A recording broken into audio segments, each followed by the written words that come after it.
Estás escuchando Descubriendo Ven Sígueme con África Lugo y David Rocha.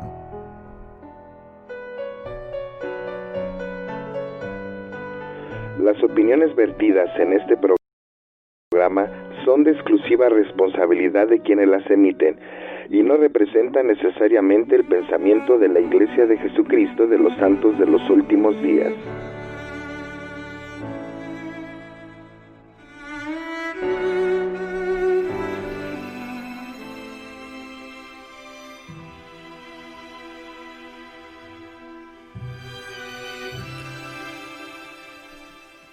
Buenos días, buenas tardes, buenas noches, según a la hora que nos escuchen. Yo soy Iván Rocha y les doy la bienvenida a esta emisión más de Descubriendo Ven Sígueme. Y les recordamos nuestros medios de comunicación, es de correo electrónico descubriendobensígueme@hotmail.com. Nos pueden mandar ahí sus comentarios, o bien en Twitter en @desbensígueme. Ahí nos pueden encontrar y mandarnos sus mensajes. Y como siempre, pues me acompañan este día David Rocha. Sí, hola a todos y bienvenidos a este espacio. África Lugo. ¿Qué tal? Un saludo a todos en tiempo de lluvias en México. Buena tarde, buen día y buena noche. Y por allá atrás, Shay. Hola a todos, bienvenidos. Pues es momento de comenzar, entramos de lleno al tema.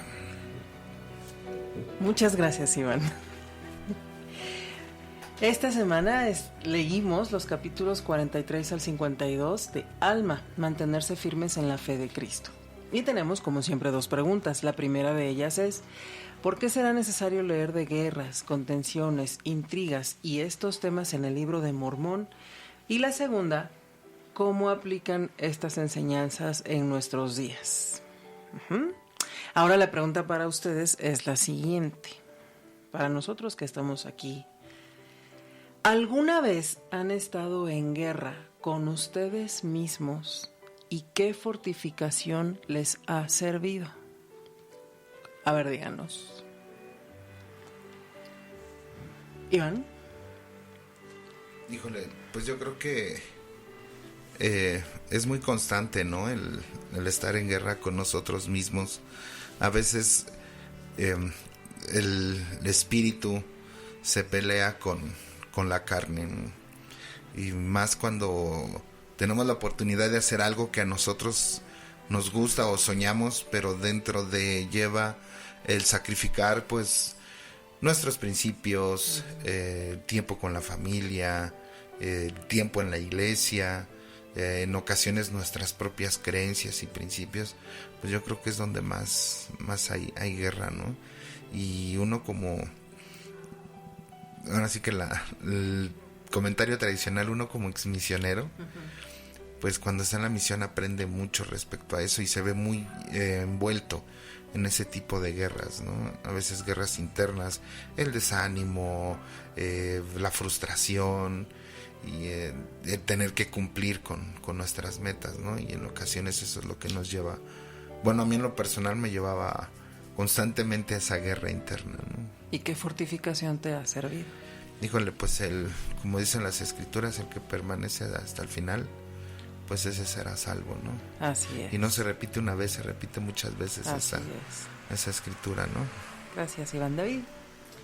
Pues yo coincido con Iván, yo creo que es una guerra constante con nosotros mismos, con nuestros puntos vulnerables que tenemos, con nuestras imperfecciones, que esos son precisamente los que se convierten en nuestros puntos vulnerables y donde el adversario aprovecha para debilitarnos y querernos hacer caer.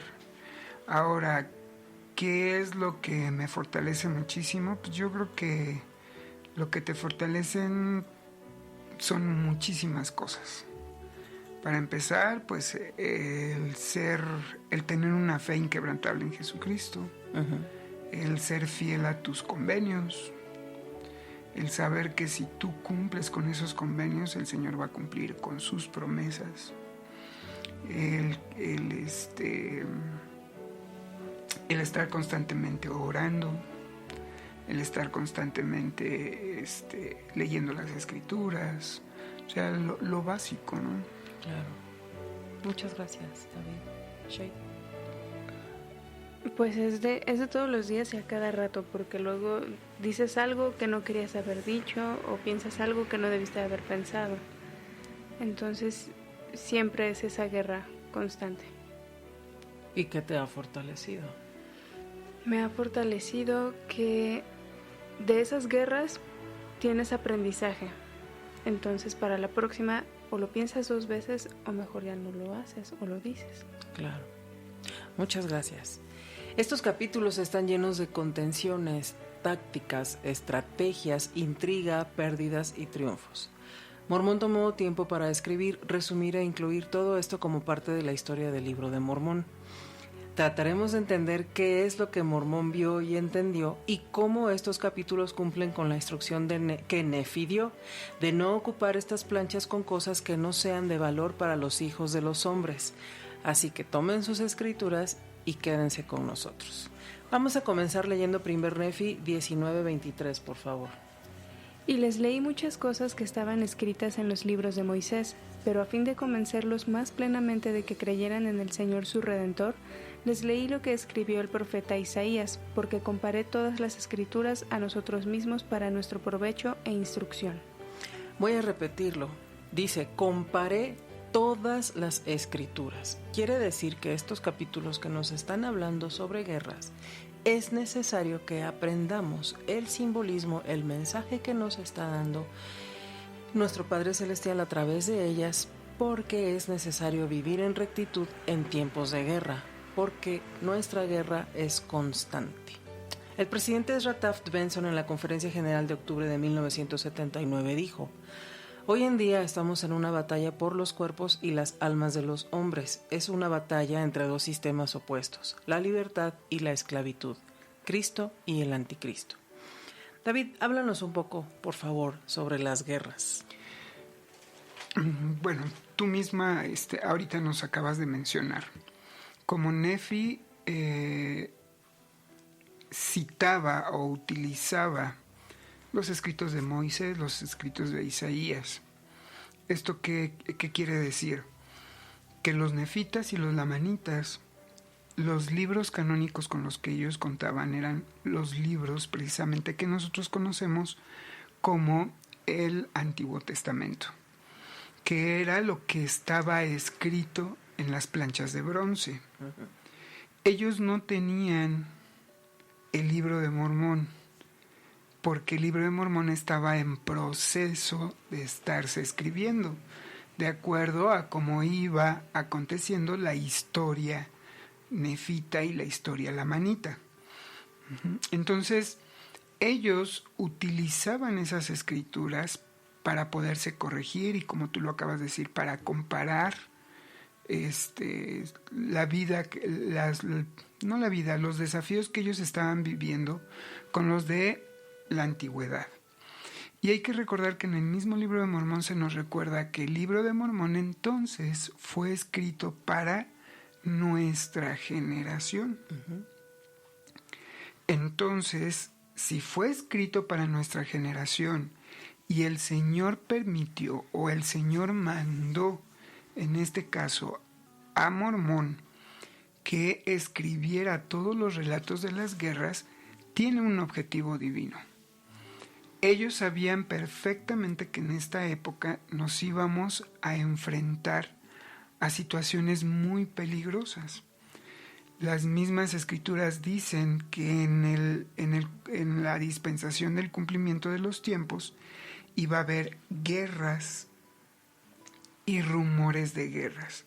Estamos hablando de la situación física, guerras físicas. Países contra países, familias contra familias, grupos de una corriente con otros, y estoy hablando de corriente política, filosófica, idealista, como le quieras llamar. Y iban a ser situaciones muy difíciles. Y yo creo, como dice el presidente Rataf Benson, donde dice que el libro de Mormón, en el libro de Mormón nosotros aprendemos la actitud que nosotros, como discípulos de Cristo, debemos de adoptar ante precisamente un conflicto de guerra. Pero vuelvo a repetir, no tenemos que esperar a que sea un conflicto entre países. A veces dentro de nuestra misma casa vivimos en conflictos. Así es. Con familiares con los que no nos llevamos bien, con los que no compartimos la misma forma de pensar, la misma forma de vivir, e incluso hasta la religión. Entonces, en el libro de Mormón, en estos capítulos, nosotros aprendemos qué actitud debemos de tomar como miembros. Y fíjate que hay un pensamiento que decía el presidente Gordon B. Hinckley, donde habla precisamente cómo nuestro Padre Celestial se siente. Él le llama la tristeza o el dolor celestial por este tipo de conflictos. Y él dice, yo creo que nuestro Padre Celestial debe de haber llorado al contemplar a sus hijos que aquí en la tierra a través de los siglos han desperdiciado su divino derecho de nacimiento, destruyéndose despiadadamente los unos a los otros. Entonces aquí nos damos cuenta que el primero en sentir, en adolecer, en sentirse mal por esta situación, pues es nuestro Padre Celestial. Yo creo que ningún padre se siente a gusto el ver que sus hijos se odien a tal grado de hacerse daño y lastimarse los unos a los otros, ¿no? Pero más adelante vamos a aprender y vamos a entender que no solamente ponemos en peligro nuestra integridad física en una guerra, sino que también ponemos en peligro nuestra integridad espiritual. Okay. Y ya lo vamos a ver más adelante. Uh-huh. Ahora, fíjate que después de la Segunda Guerra Mundial, la primera presidencia que estaba en aquel entonces, que estaba conformada con el presidente Heber J. Grant como presidente de la iglesia, J. Reuben Clark como uno de sus consejeros y David O. McKay como otro de sus consejeros, sacaron o dieron a conocer un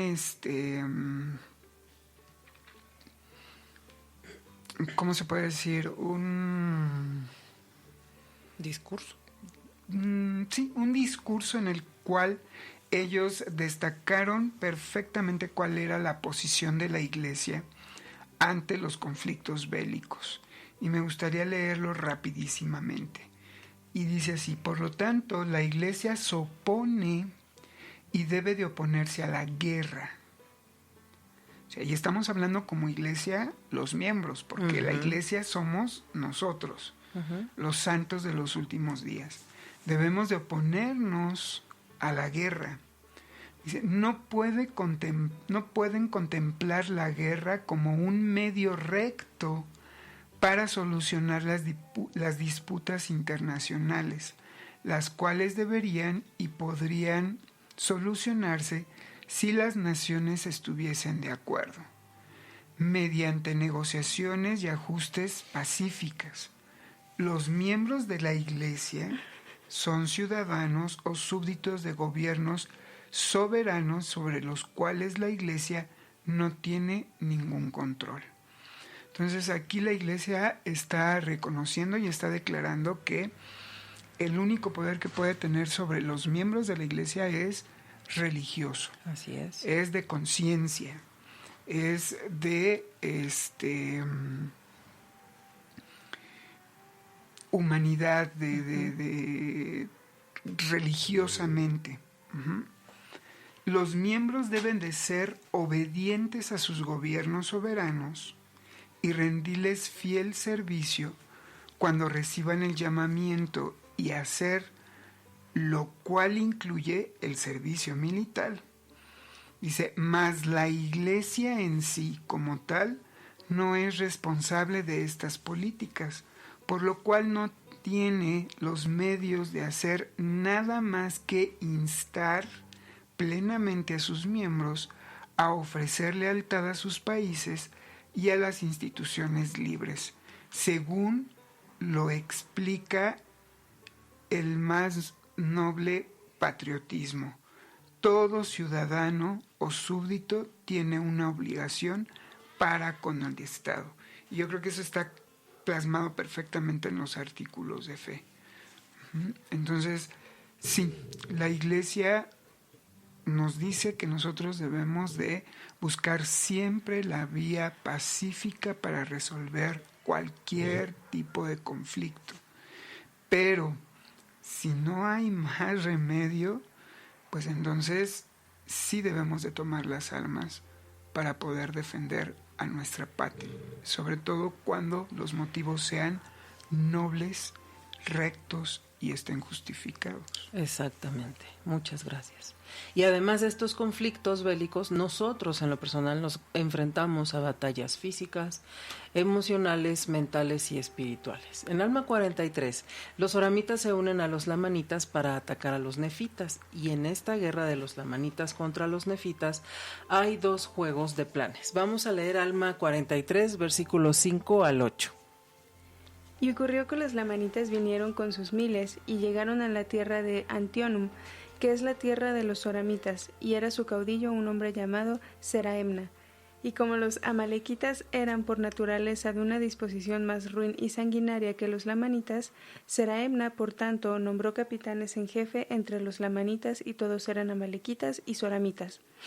E hizo esto con objeto de preservar el odio que sentían contra los nefitas, a fin de subyugarlos para realizar sus designios, pues he aquí, sus intenciones eran incitar a la ira a los lamanitas contra los nefitas, e hizo esto para usurpar un gran poder sobre ellos, y también para subyugar a los nefitas sometiéndolos al cautiverio.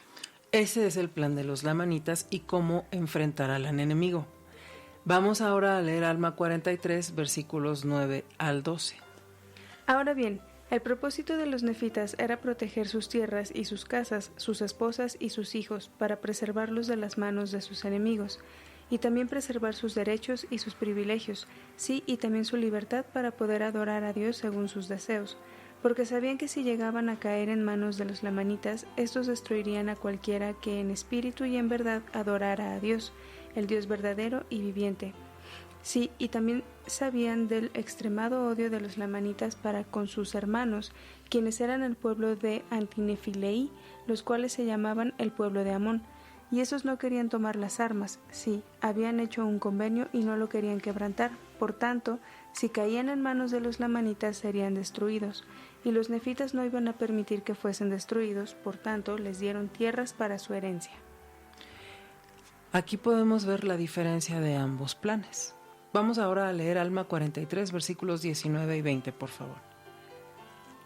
Y cuando los ejércitos de los lamanitas vieron que el pueblo de Nefi o que Moroni había preparado a su gente con petos y con broqueles, sí, y con escudos también para protegerse la cabeza, y también estaban vestidos con ropa gruesa, y el ejército de Seraemna no se hallaba preparado con ninguna de estas cosas, solamente tenían sus espadas y sus cimitarras, sus arcos y sus flechas, sus piedras y sus hondas, y estaban desnudos, con excepción de una piel que llevaban ceñida alrededor de sus lomos. Sí, todos estaban desnudos, menos los soramitas y los amalequitas. Vemos también una diferencia entre haberse preparado y no haberlo hecho, y aplica para todos los asuntos en nuestra vida. Debemos de llevar una planeación y una estrategia para poder terminarlos bien, y es exactamente lo que nos enseña Moroni. Así podremos definir contra qué y contra quién pelearemos. Les tengo otra pregunta, a ver qué me dicen. ¿Alguna vez han hecho un tablero de visión? No. No, ok, Shay, ¿no? David, ¿has hecho alguna vez un tablero de visión? Se puede decir que sí. Iván, ¿has hecho alguna vez un tablero de visión? De hecho, creo que es la primera vez que escucho un tablero. Okay. Bien, un tablero de visión es un cuadro en el que pones imágenes, frases o cualquier cosa que te motive a hacer o recordar algo. Eso que están escuchando, a todas las personas que están con nosotros, es lluvia, ¿eh? No es problema. No, es lluvia. Bien, déjenme decirles y presumirles que Moroni se nos adelantó en la historia y creó el primer tablero de visión, y leeremos acerca de esto. En Alma 45, de los versículos 9 al 17, Alma está hablando a su hijo Elamán y profetiza que los nefitas serán destruidos. Deja a sus hijos bendiciones y bendice la iglesia. Y leemos en los versículos 18 y 19 que Alma salió de Zaraemla y nadie vuelve a escuchar de él. Después de haber leído y estudiado todas sus buenas enseñanzas, nos despedimos. En el versículo 22 leemos los esfuerzos de Elamán por establecer la iglesia, pero la gente se vuelve orgullosa, dejan sus creencias y se vuelven iracundos. En Alma 46, versículos 3 al 10, y en el capítulo 49, versículo 25, leemos de un personaje llamado Amaliquía. Estos versículos nos dicen que él es fuerte, grande, astuto, quiere destruir el fundamento de libertad y algo muy interesante. Él es nefita de nacimiento, creció como un creyente y ahora lo vemos causando disensión entre las personas. David, ¿qué habrá pasado con este hombre? ¿Hasta dónde lo dominaron sus sentimientos? Mira, yo creo que, fíjate que eso es algo muy curioso. A transcurso de toda la historia de la iglesia, y estamos hablando de esta dispensación sin irnos tan atrás, vamos a hablar de esta dispensación, los estragos más terribles que se han hecho, o movimientos que sean más terribles que se han hecho dentro de la iglesia, no son de los enemigos externos, sino más bien es de los enemigos internos, que en determinado momento creemos que eran miembros de la iglesia o que eran amigos de la iglesia, y que posteriormente por alguna razón se apartaron de la iglesia. Y aquí vemos pues lo terrible de la situación en la que ellos viven. En el capítulo 6 del versículo en el capítulo 47, en el versículo 6, lo menciona muy claro. Dice, y como los amalequitas eran por naturaleza de disposición más ruin y sanguinaria que los lamanitas. Zaraemna, hablando de este caudillo, por tanto, nombró capitanes en jefe sobre los lamanitas, y todos eran amalequitas y soramitas. Entonces vemos aquí que incluso superaban en perversidad, superaban en odio, superaban en sanguinariedad, o sea, en crueldad. Así es. A los lamanitas, que eran los enemigos de los nefitas, se puede decir, de años y declarados. ¿Qué es lo que pasa? El elder Ox, Daniel Ox, del Quórum de los 12 Apóstoles, tiene un pequeño libro que se llama Puros de Corazón. Y él menciona en este libro que dentro de nuestra naturaleza humana, el Señor no puede hacernos responsables por tener ciertos sentimientos con los que reaccionamos por cuestiones externas. Es lógico, por ejemplo, si tú vas en el metro y alguien te empuja, pues sí te vas a sentir mal y te vas a molestar. Y Dios no te va a hacer responsable por ese sentimiento, porque por la situación en la que nosotros vivimos, nuestra naturaleza caída o la naturaleza en la que estamos viviendo en esta tierra, ¿sí? O en este estado de probación. Pero él menciona que donde sí ya nos puede hacer responsables es cuando nosotros utilizamos nuestro albedrío y empezamos a tomar nuestras propias decisiones. Y es ahí donde ya nos empieza a ser responsables. ¿Qué podemos hacer con ese sentimiento?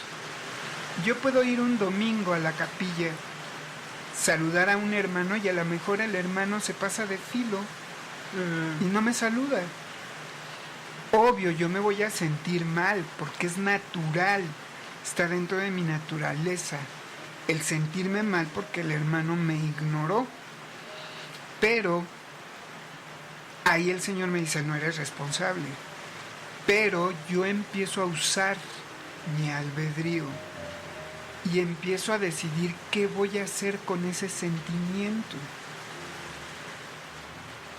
Puedo tomar la decisión correcta y decir, no, pues a lo mejor el hermano venía distraído, o a lo mejor el hermano trae un problema muy serio, o a lo mejor el hermano se siente afligido espiritualmente y no tiene el ánimo de saludar, o a lo mejor el hermano le pasó algo en el camino. Pueden haber sucedido muchísimas cosas por las cuales el hermano no me saludó y no tienen que ser negativas. ¿Y eso a qué me lleva a tomar decisiones correctas? A lo mejor terminando el servicio me acerco al hermano y digo, hermano, lo saludé, pero no me vio y pues, la verdad yo lo estimo mucho, lo quiero mucho y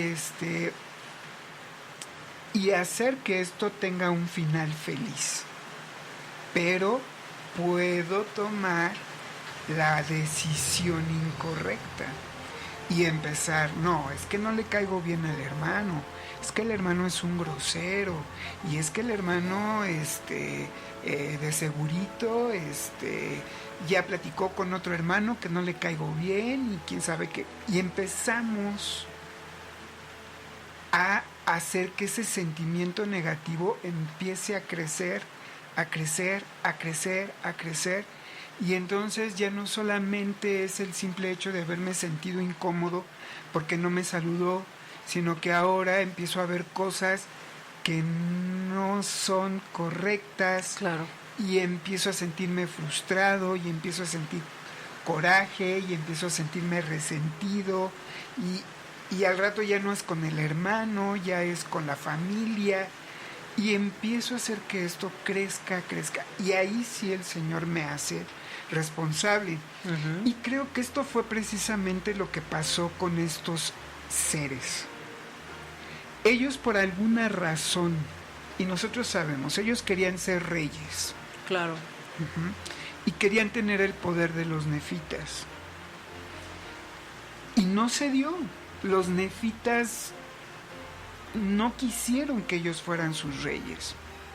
Y en lugar de ellos entenderlo, comprenderlo, razonarlo y seguir adelante, aceptarlo y seguir adelante, fue al revés.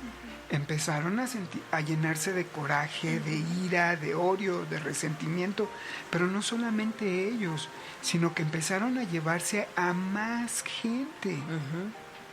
Uh-huh. Y fue como se volvieron más sanguinarios. Y eso es lo terrible, porque hacemos que nuestros sentimientos tan grandes, que nuestros sentimientos negativos, se hagan tan grandes, que fíjate hasta dónde llevó a Malaquía esos sentimientos tan terribles, los hizo crecer tanto que en el encabezado de Alma 47 dice, a Malaquía se vale de la traición, del asesinato, la intriga para hacerse rey de los lamanitas. Exacto. Entonces empezamos a recurrir a otras cosas que ya no son rectas para poder satisfacer nuestro resentimiento. Y en el capítulo 24, versículo 30 dice, y así podemos discernir claramente que después de que un pueblo ha sido iluminado por el Espíritu de Dios y ha poseído un gran conocimiento de la causa concerniente a la rectitud, y entonces cae en el pecado y la transgresión llegan a ser más empedernidos, y así su condición es peor que si nunca hubiesen conocido estas cosas. ¿Por qué? Porque ya lo hacemos con acción de causa, ya lo hacemos con todo el dolo, ya lo hacemos con toda conciencia, bueno, inconsciencia, porque ya no se le puede llamar conciencia. Ya no tenemos el Espíritu Santo. El Espíritu Santo se ofende, se va, y la luz de Cristo, que es la que puede ayudarnos, nosotros mismos la vamos apagando. Y entonces es ahí donde ponemos en peligro nuestra vida espiritual, nuestra posición espiritual ante nuestro Padre Celestial. Y el presidente Elder Nella Maxwell, él en un discurso explicó lo siguiente: en la actualidad existe el mismo problema cuando los desertores, por causa de su propio orgullo, adoptan una actitud crítica hacia la iglesia. Hay desertores que dejan la iglesia, ya sea formal o informalmente, pero no la pueden dejar en paz, continuamente afanosos por agradar a públicos mundanos, critican a las autoridades generales o, como pocos, adoptan una actitud condescendiente hacia ellas. No solo buscan sostener el arca, sino a veces darle un empujoncito. Estamos hablando de la parte del Antiguo Testamento, cuando llevaban el arca y que se iba a caer, y etcétera, etcétera. Dice, con frecuencia se les ha enseñado la misma doctrina verdadera que a los fieles. Sin embargo, han ido en pos de las disensiones, tienen en la mente endurecida por su orgullo. Y ahí está la clave es el orgullo. Me ofendió, me lastimó, me hizo sentir mal, se metió con mi familia, y ese orgullo es el que nos hace que nuestro corazón poco a poco se vaya endureciendo, que perdamos el espíritu, y que perdamos la luz de Cristo, y que entonces vayamos en un tobogán vertiginoso donde llegamos al momento en donde ya no podemos pararnos, y no nos queda otra más que esperar la parte que nos corresponde y responder por las consecuencias de nuestras palabras, de nuestros actos y de nuestros pensamientos y de nuestros sentimientos. Así es. Entonces, eso yo creo que a mí, la verdad, me hizo pensar y meditar muchísimo en cuanto a qué tipo de comentarios hago dentro del barrio, qué tipo de comentarios hago dentro de mi familia, con qué sentido lo hago, con qué sentimiento lo hago. Edifican mis comentarios, son para edificar, son para hermanar, son para unir, o son para separar, para causar división, para meter los malos sentimientos en los corazones de unos en contra de otros. ¿Qué es lo que estoy haciendo? Yo creo que de ahí es en donde se vienen los grandes conflictos. Claro. Bien, esto es en cuanto a Maliquía. Y por el otro lado tenemos a Moroni. Y pasa lo siguiente. Vamos a leer Alma 46, versículo 11. Y aconteció que cuando Moroni, que era el comandante en jefe de los ejércitos nefitas, supo de estas disensiones, se enojó con Amaliquía. Al ver esto, Moroni decide actuar y su estrategia es la de recordar al pueblo sobre sus planes y lo que harán. Alma 46, versículos 12 al 14. Y sucedió que rasgó su túnica y tomó un trozo y escribió en él: en memoria de nuestro Dios, nuestra religión y libertad, y nuestra paz, nuestras esposas y nuestros hijos, y lo colocó en el extremo de un asta.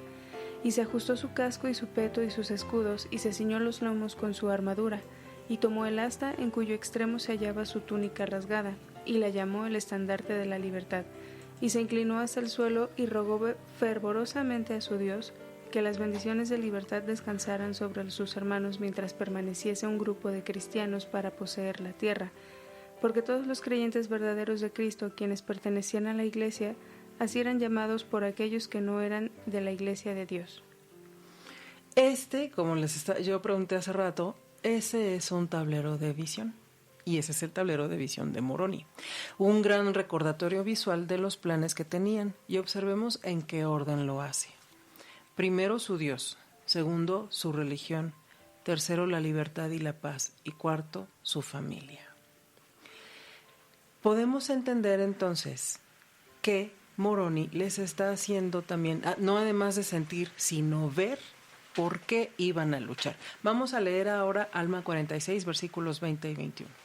He aquí, todos aquellos que quieran preservar este estandarte sobre la tierra, vengan con la fuerza del Señor y hagan convenio de que mantendrán sus derechos y su religión, para que el Señor Dios los bendiga. Y aconteció que cuando Moroni hubo proclamado estas palabras, he aquí, los del pueblo vinieron corriendo, ceñidos sus lomos con sus armaduras, rascando sus vestidos en señal o como convenio de que no abandonarían al Señor su Dios, o en otras palabras, que si llegaban a quebrantar los mandamientos de Dios o caían en transgresión y se avergonzaban de tomar sobre ellos el nombre de Cristo, el Señor los destrozaría así como ellos habían rasgado sus vestidos. Observen sus hogares y yo estoy segura que también tienen sus tableros de visión. Por ejemplo, imágenes de Jesucristo, imágenes del templo, de nuestra familia. Probablemente tengan ahí la proclamación para la familia, alguna foto del profeta, etcétera. También es necesario un diseño y un plan, porque al haber tantos distractores es muy fácil perder el enfoque. Y Amaliquía tenía un plan, y además muchos seguidores quienes parten a la tierra de Nefi. Moroni no quiere que unan fuerzas con los lamanitas, así que los persigue con un objetivo.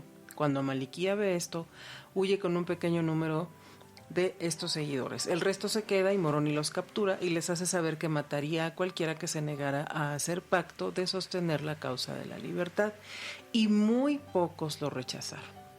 El estandarte de la libertad es levantado en toda la tierra y el pueblo vive en paz. Vamos ahora a leer Alma 47, versículo 1. Volvemos ahora, en nuestros anales, a Amaliquía y a los que huyeron con él al desierto, pues he aquí, él había tomado a los que habían seguido, y se fue a la tierra de Nefi entre los lamanitas, e incitó a los lamanitas a la ira contra el pueblo de Nefi, al grado de que el rey de los lamanitas expidió una proclamación por toda su tierra, entre todo su pueblo, de que se juntasen otra vez para ir a luchar contra los nefitas. Regrésense por favor a Alma 46:30, porque aquí estamos viendo algo muy interesante sobre Amaliquía. Pero a Moroni no le pareció conveniente que los lamanitas fuesen fortalecidos más. Por consiguiente, pensó atajar a los del pueblo de Amaliquía o tomarlos y hacerlos volver y ejecutar a Amaliquía. Sí, porque sabía que esto provocaría a los lamanitas a la ira contra ellos y los incitaría a que salieran a combatirlos, y sabía que Amaliquía lo haría para lograr sus propósitos. Y ahora sáltense hasta Alma 48, versículo 3.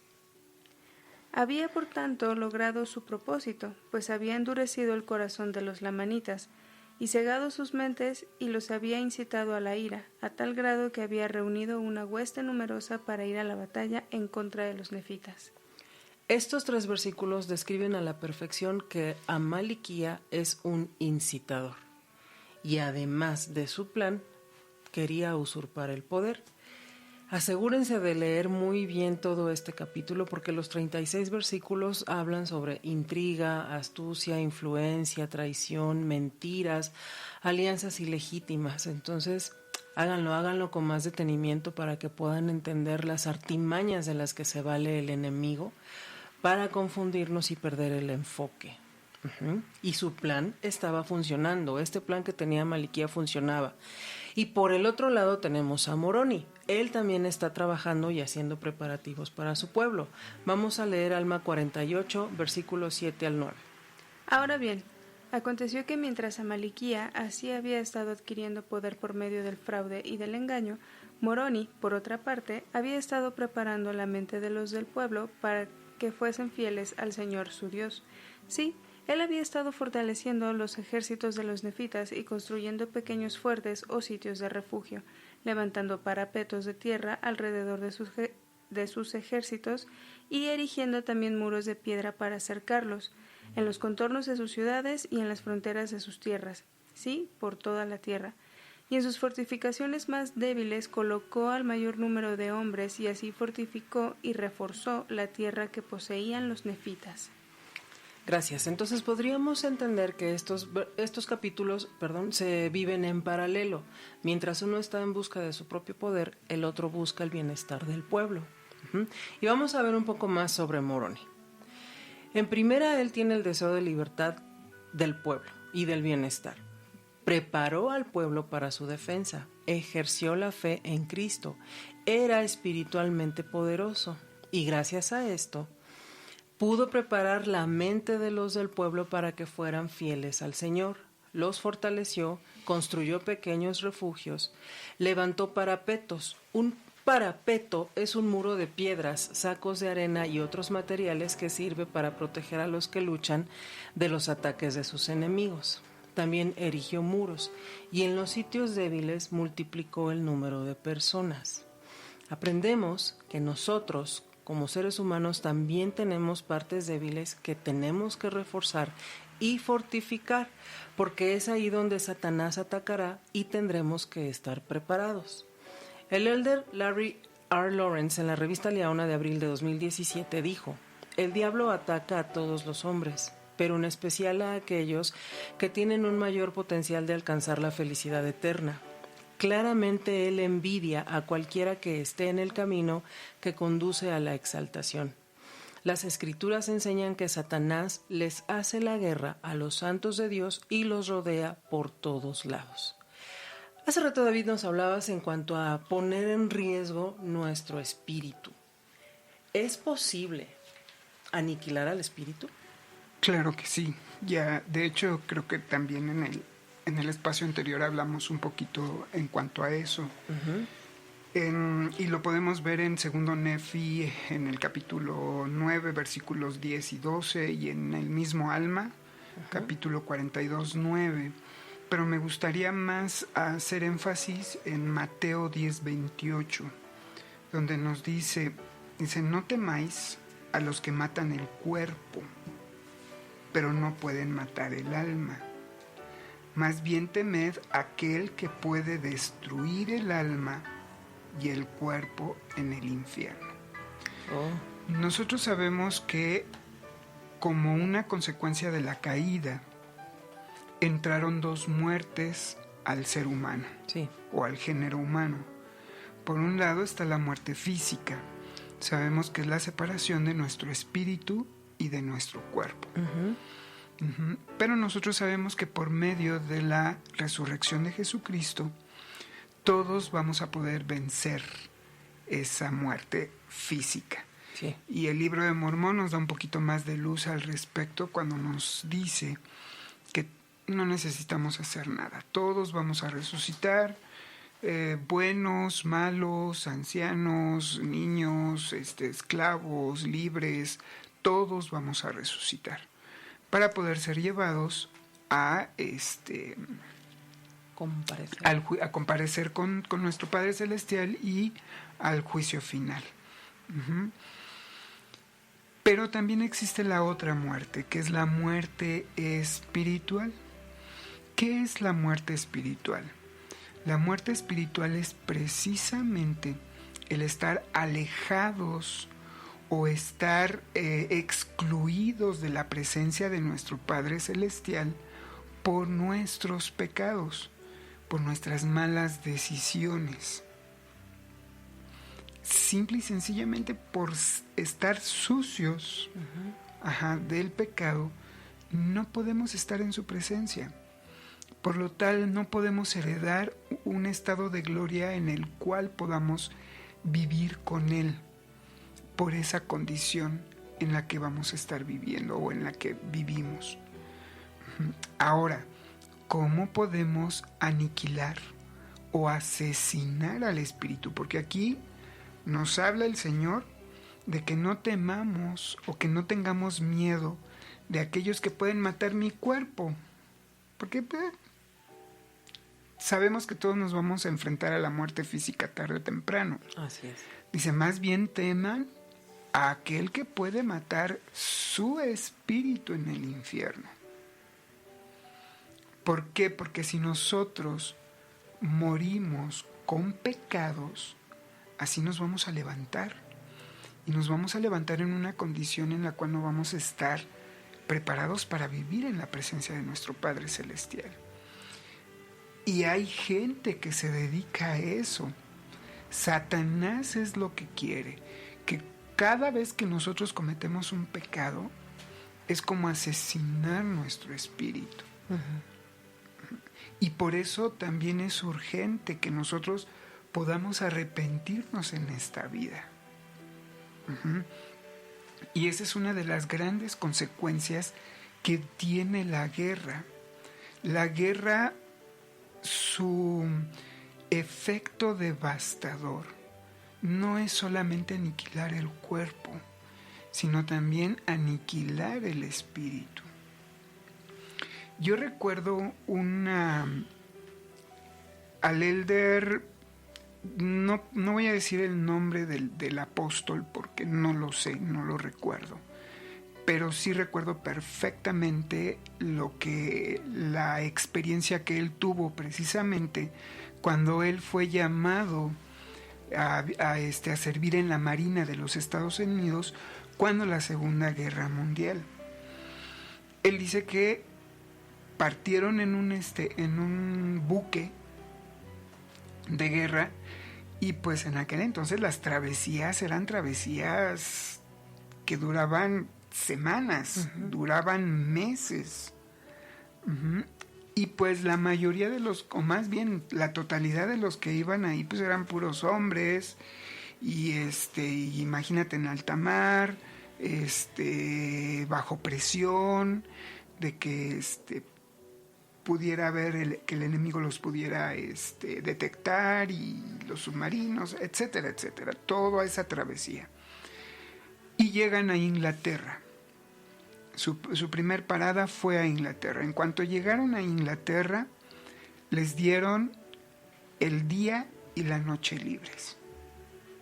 Entonces, imagínate todos esos hombres después de venir meses encerrados en un barco y de repente tienen libre el día y la noche. Ya te imaginarás a qué se prestaba. El elder dice que él salió a dar una vuelta y que con tristeza pues obviamente veía a todos sus compañeros, sus camaradas que venían con él en el barco, pues que estaban con las chicas, alcohol, emborrachándose, pues disfrutando lo que no disfrutaron en todos esos meses, y sobre todo bajo la primicia de que ellos no sabían si iban a morir al día siguiente. Si nos vamos a morir, no sabemos si vamos a regresar. Entonces hay que divertirnos, hay que gozar. Pero él se mantenía alejado y dice que vio a un joven que tenía la misma actitud que él. Este joven era muy educado por la manera en la que vestía, se veía que era diferente a todos los demás jóvenes. Entonces él dijo, pues a lo mejor es miembro de la iglesia, ¿no? Y se sorprendió de que hubiera otro joven que pues no estuviese disfrutando de lo que estaban viendo, del espectáculo que estaban observando con sus compañeros. Entonces él le dio la curiosidad y se acercó y le dijo que por qué él no se estaba divirtiendo de la misma manera. Y este joven le dijo: es que yo soy miembro de la realeza, de la casa real de Inglaterra. Y como miembro de la Casa Real de Inglaterra no me puedo dar el lujo de hacer lo que los demás hacen. Y entonces este apóstol pensó para sí, ¿no? Pues yo soy miembro de la familia real de mi Padre Celestial. Por lo tanto, yo tampoco puedo darme el lujo de hacer lo que los demás están haciendo. Entonces, es ahí donde nos vemos cómo la guerra arrastra, desde de asesinar gente inocente, y te arrastra a multitud de pecados inimaginables.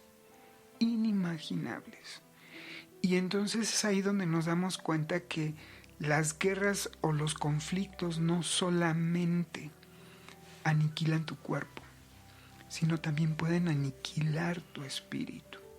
Y yo creo que eso es lo más grave y lo más peligroso. Y a veces esperamos que sea un conflicto bélico muy grande, pero también como ya mencionábamos al principio y lo mencionaba, los conflictos que tenemos en casa. ¿Cuántas familias se destruyen una a la otra por cosas insignificantes, por una herencia, por un terreno, por cuestiones que ni valen la pena? ¿Cuántos hermanos se dejan de hablar años? Y les sorprende la muerte sin saber el uno del otro. ¿Cuántas veces vemos vecinos que se llegan incluso hasta lastimar entre ellos y empiezan a recurrir, como lo veíamos en Malaquía, ¿no? a recursos tan bajos, tan ruines, simple y sencillamente por ese sentimiento tan terrible? ¿Y qué es lo que estamos haciendo? Es eso, estamos aniquilando nuestro espíritu. Y ahí es en donde tenemos que tener muchísimo cuidado. Nosotros debemos de ser embajadores de Cristo. Somos príncipes de paz. Nunca debemos de perder en nuestra mente que somos miembros de la casa real de nuestro Padre Celestial. Y que como tales no podemos disfrutar o entregarnos o utilizar como pretexto un conflicto con alguna otra persona, con un compañero de trabajo, para podernos entregar a bajas pasiones y a bajos sentimientos que puedan poner en peligro nuestra vida espiritual, porque nos estamos asesinando nosotros, estamos asesinando tal vez al que estamos agrediendo, porque lo estamos incitando a que él también reaccione de la misma forma, y entonces pues sería algo que iría creciendo y podría tener proporciones demasiado terribles, ¿no? Así es, muchas gracias. Vamos ahora a leer Alma 49, versículo 1. Y sucedió que en el 11º mes del año 19, el día 10 del mes, se vio que los ejércitos de los lamanitas se acercaban hacia la tierra de Amonía. ¿Y el 4? Mas he aquí cuán grande fue su desengaño, porque los nefitas habían levantado un parapeto de tierra alrededor de ellos, tan alto que los lamanitas no podían lanzar contra ellos sus piedras y flechas con buen efecto, ni tampoco podían caer sobre ellos sino por la entrada. Imaginen la cara de asombro que pusieron los lamanitas, creyendo que lo que habían hecho en secreto funcionaría. Vamos ahora a leer el versículo 5. Y en esta ocasión los capitanes principales de los lamanitas se asombraron en extremo a causa del acierto de los nefitas en preparar sus plazas fuertes. Ellos suponían que debido a que eran un número mayor, vencerían fácilmente. Pero veamos qué sucede. Versículos 8 y 9, por favor.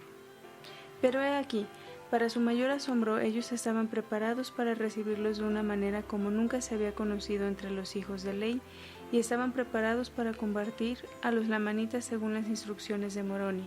Y sucedió que los lamanitas, o sea, los amaliaquitas, se asombraron en sumo grado de ver su manera de prepararse para la guerra. El 14. Mas he aquí, para su asombro, la ciudad de Noé, que antes había sido un punto débil, ahora debido a Moroni se había hecho fuerte, sí, y aún excedía a la fuerza de la ciudad de Amonía. 22 y 23, por favor. Y cuando vieron que no podían dominar a los nefitas por la entrada, empezaron a socavar sus terraplenes, a fin de hacer un pasaje para llegar a los ejércitos de Nefi para combatir con igualdad. Pero he aquí que en esta tentativa fueron arrasados por las piedras y las flechas que les lanzaron, y en lugar de llenar sus fosos derrumbando los terraplenes, los llenaron en parte con sus cuerpos muertos y heridos, y así los nefitas dominaron en todo a sus enemigos. Y así intentaron los lamanitas destruir a los nefitas hasta que fueron muertos todos sus capitanes en jefe, sí, y murieron más de 1000 lamanitas, mientras que, por otra parte, no fue muerta ni una sola alma de los nefitas. La palabra socavar significa excavar alguna cosa por debajo, dejándola sin apoyo y expuesta a hundirse. Y un terraplén es un montón de tierra con que se rellena un hueco o que se levanta con un fin determinado. Y observemos que dice este versículo: dominaron en todo y ningún alma murió. Nosotros también podemos dejar asombrado al enemigo fortaleciéndonos. El presidente David O. McKay, en su libro Enseñanzas de los Profetas, escribió: la condición de miembro de la Iglesia de Jesucristo de los Santos de los últimos días lleva consigo la responsabilidad de vencer la tentación, de combatir el error, de mejorar el estado mental y de cultivar el espíritu hasta que llegue a la medida de la estatura de la plenitud de Cristo. En el capítulo 50, Moroni continúa haciendo preparativos para la guerra, y esos son mantener los convenios, sus diseños, sus planes y defender su libertad. Vamos a leer de los versículos 18 al 22. Y prosperaron muchísimo y se hicieron muy ricos, sí, y se multiplicaron y se hicieron fuertes en la tierra. Y así vemos cuán misericordiosos y justos son los actos del Señor para el cumplimiento de todas sus palabras a los hijos de los hombres. Sí, podemos ver que aún en esta ocasión se confirman sus palabras que él habló a Lehi diciendo: bendito sois tú y tus hijos, y ellos serán bendecidos, y al grado que guarden mis mandamientos, ellos prosperarán en la tierra. Mas recuerda que si no guardan mis mandamientos, serán separados de la presencia del Señor. Y vemos que estas promesas se han verificado en el pueblo de Nefi, porque han sido sus riñas y sus robos, su idolatría, sus fornicaciones y sus abominaciones que había entre ellos, lo que les trajo sus guerras y sus destrucciones. Y aquellos que fueron fieles en guardar los mandamientos del Señor fueron librados en toda ocasión, mientras que millares de sus hermanos inicuos han sido condenados al cautiverio, o a perecer por la espada, o a degenerar en la incredulidad y mezclarse con los lamanitas. Entendemos que a pesar de haber muchas guerras, los que son fieles a los mandamientos son bendecidos. En el manual de seminario del Libro de Mormón dice: esta verdad aplica no solo en la guerra, sino también en los desafíos personales, como problemas financieros, pérdida de empleo, la muerte de un ser querido, relaciones personales conflictivas con miembros de la familia, desastres naturales, etc. Y sabemos que las bendiciones no son inmediatas, pero con el tiempo llegan. El profeta Russell M. Nelson, en la conferencia de octubre de 2006, dijo: los santos pueden ser felices en cualquier circunstancia. Podemos sentir gozo aun cuando tengamos un día malo, una semana mala o hasta un año malo. Mis queridos hermanos y hermanas, el gozo que sentimos tiene poco que ver con las circunstancias de nuestra vida y tiene todo que ver con el enfoque de nuestra vida. Si centramos nuestra vida en el plan de salvación de Dios, el cual nos acaba de enseñar el presidente Thomas S. Monson, y en Jesucristo y su Evangelio, podemos sentir gozo independientemente de lo que esté sucediendo o no esté sucediendo en nuestra vida. El gozo proviene de Él y gracias a Él. Él es la fuente de todo gozo. Lo sentimos en Navidad cuando cantamos Regocijad, Jesús nació, y podemos sentirlo el resto del año. Para los santos de los últimos días, Jesucristo es gozo. Vamos ahora a leer Alma 50, versículo 23, por favor. Pero he aquí, jamás hubo época más dichosa entre el pueblo de Nefi, desde el tiempo de Nefi, que en los días de Moroni. Sí, en esta época, en el año 21 del gobierno de los jueces. Ahora regrésense a Alma 46, versículos 15 y 16. Por favor. Y los que pertenecían a la iglesia eran fieles. Sí, todos los que eran creyentes verdaderos en Cristo gozosamente tomaron sobre sí el nombre de Cristo, o sea, cristianos, como les decían, por motivo de su creencia en Cristo que había de venir. Y por tanto, Moroni rogó en esa ocasión que fuese favorecida la causa de los cristianos y la libertad de la tierra. Estos versículos van muy de la mano con el discurso que acabamos de leer del presidente Nelson. Y ahí también tenemos la palabra favorecida. Vamos ahora a Alma 48, versículo 10. Y de este modo se estuvo preparando para defender su libertad, sus tierras, sus esposas, sus hijos y su paz, a fin de vivir para el Señor su Dios y preservar lo que sus enemigos llamaban la causa de los cristianos. Y la pregunta que se queda nuevamente para la reflexión es: ¿estoy viviendo la causa de los cristianos? Bien, por último y antes de despedirnos, leímos que Moroni protegió a su pueblo de muchas formas, tanto por fuera como por dentro, y en especial a los que iban a la batalla los protegió con una armadura. David, explícanos un poco más sobre la armadura que usó Moroni, por favor. Claro que sí. Mira, antes de hablar un poquito de la armadura, hay 3 puntos que me gustaría tratar rapidísimamente, que a mí me sorprendieron muchísimo de Moroni y que se me quedan así muy, muy, muy presentes. Que son precisamente lo que yo le llamé las 3 claves para vencer al enemigo. Uh-huh.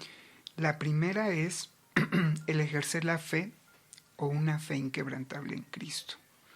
Uh-huh. Número 2, seguir el consejo de los profetas. Y por último, confiar en los líderes rectos. Nosotros sabemos que Moroni era un hombre con una mente brillante y con unas habilidades tremendas para la guerra. Era un estratega, él era un as en las estrategias militares. Él se sacaba las estrategias militares de tal manera que pudiera siempre llevar a la victoria al pueblo nefita. Pero hay algo que yo realmente me sorprende de Moroni. Él primero iba y consultaba al profeta.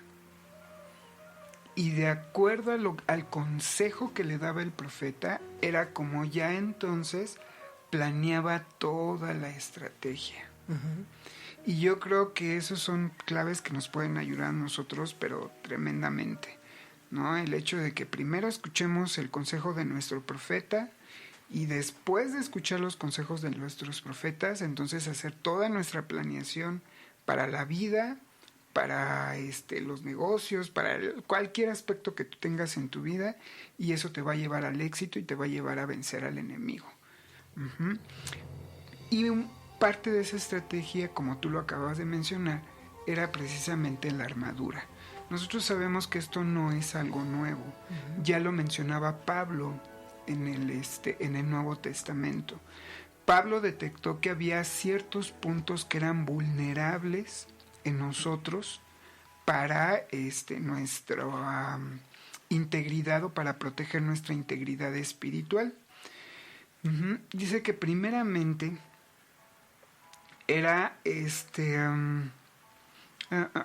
los lomos. Uh-huh. ¿Qué representan los lomos? Los lomos representan la virtud y la castidad. Posteriormente el corazón. ¿Qué representa nuestro corazón? Representan la conducta. ¿Cómo es que nos conducimos en la vida? Y nos conducimos obviamente de acuerdo a lo que sentimos. Uh-huh. Después vienen los pies. Uh-huh. Y los pies pues representan nuestras metas y nuestros objetivos en la vida. Hacia dónde vamos, hacia dónde caminamos, nuestros objetivos, a dónde nos van a llevar. Y finalmente la cabeza, que representa pues nuestros pensamientos. Ahora nos dice, debemos de ceñir los lomos con la verdad. ¿Qué es la verdad? La verdad, dijo el Señor, es el conocimiento de las cosas como son, de las cosas como eran y como han de ser. Y esto lo encontramos en Doctrina y Convenios 93-24. Después,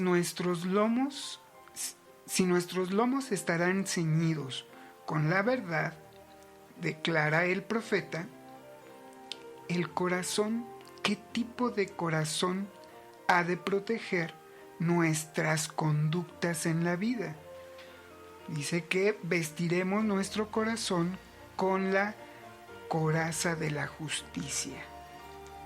Bien, una vez que sabemos cuál es la verdad y tenemos una medida con la cual podremos juzgar entre el bien y el mal, y así nuestra conducta siempre será medida de acuerdo con lo que sabemos que es verdad.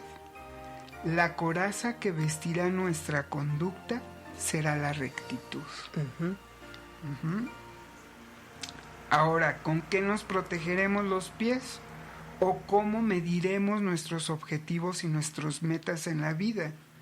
Tener calzados los pies con la preparación del Evangelio de paz.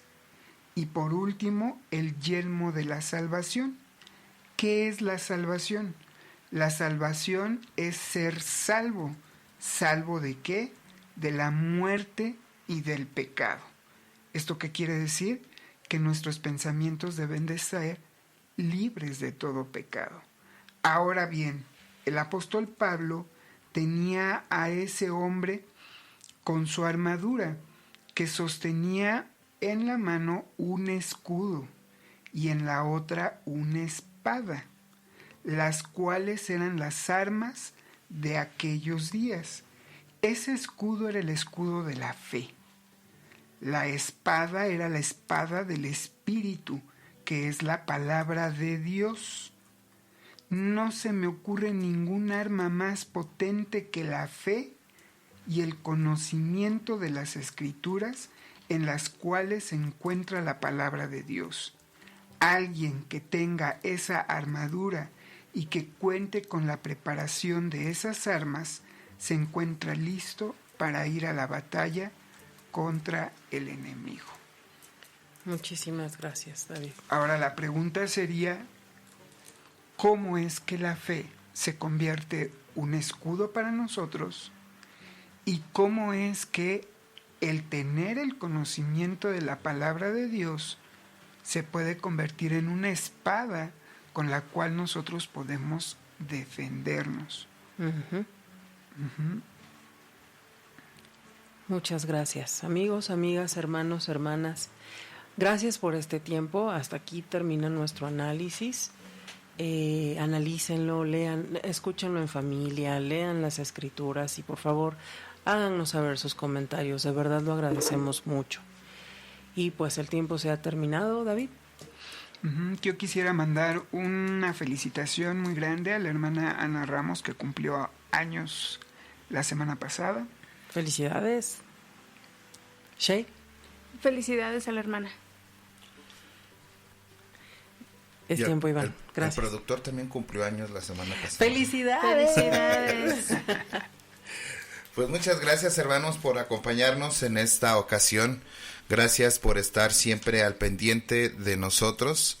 Y recuerden la manera en que nos pueden mandar sus mensajes mediante correo electrónico a descubriendobensígueme@hotmail.com y en Twitter @desbensígueme, y en YouTube pueden seguir nuestro canal ahí en Descubriendo Ven Sígueme. Recuerden suscribirse, darle like y activar la campanita para cuando suba un programa nuevo puedan ustedes recibir la notificación.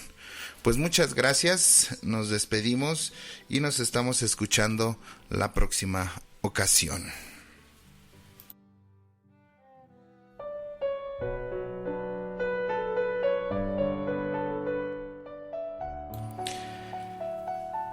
Es mejor prepararse y prevenir que reparar y arrepentirse. Presidente Ezra Taft Benson.